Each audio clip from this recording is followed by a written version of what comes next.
Assalamualaikum warahmatullahi wabarakatuh. Salam madani, salam perpaduan, salam sahabat nilam. Pemanis kata, Bismillahirrahmanirrahim.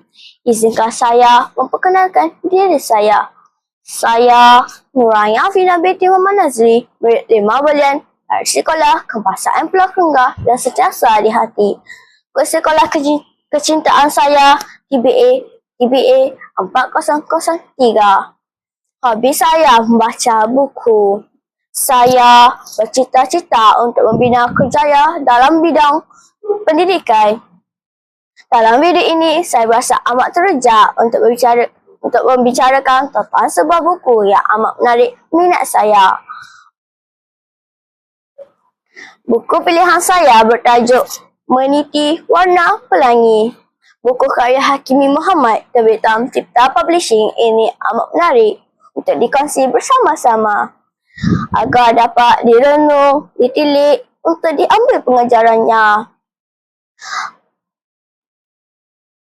Buku setebal 51 muka surat yang diterbitkan pada tahun 2004 ini amat menarik, bukan sahaja bergantung pada jalan cerita, tetapi dilengkapi dengan glosari perkataan dan maknanya.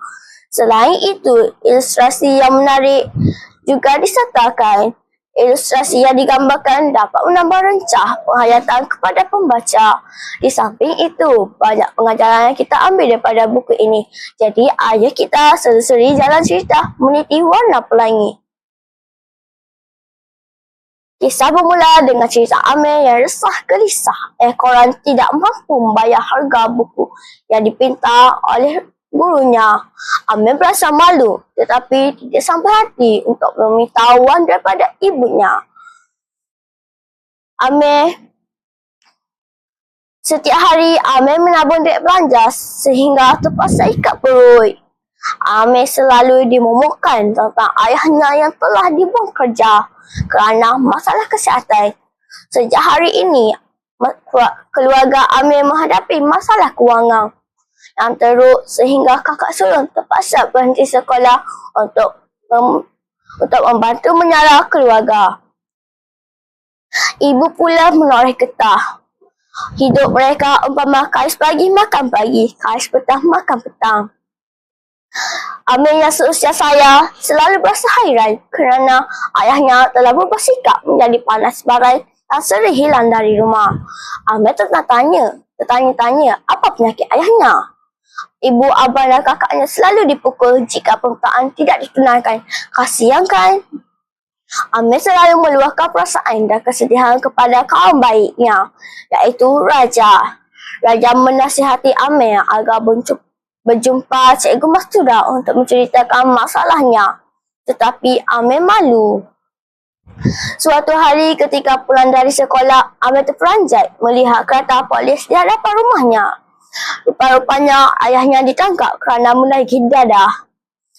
Kata orang, sepandai-pandai tupai melompat, akhirnya ke tanah juga. Itulah nasib ayah Amir. Amir dan abangnya berasa sedih.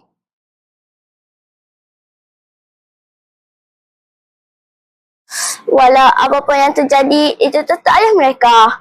Mereka berjanji untuk belajar bersungguh-sungguh untuk mengubah nasib keluarga.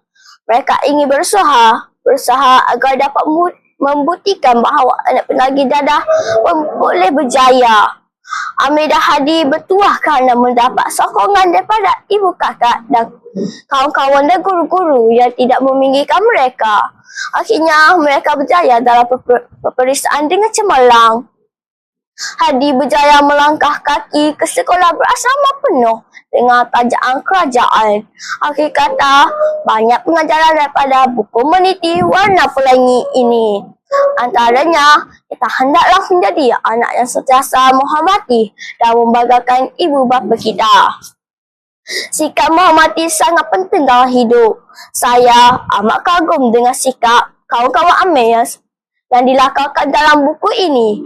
Mereka digambarkan tetap menghormati Amir sebagai kawan walaupun Amir anak penagih dadah.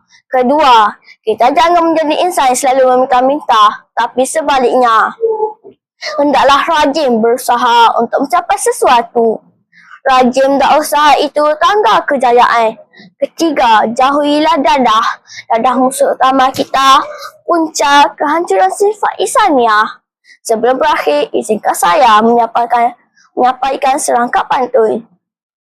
Anak muda pulang ke desa, ibu dan ayah lama menanti. Warga membaca tak buang masa, kutukanlah teman sejati. Sekian, terima kasih.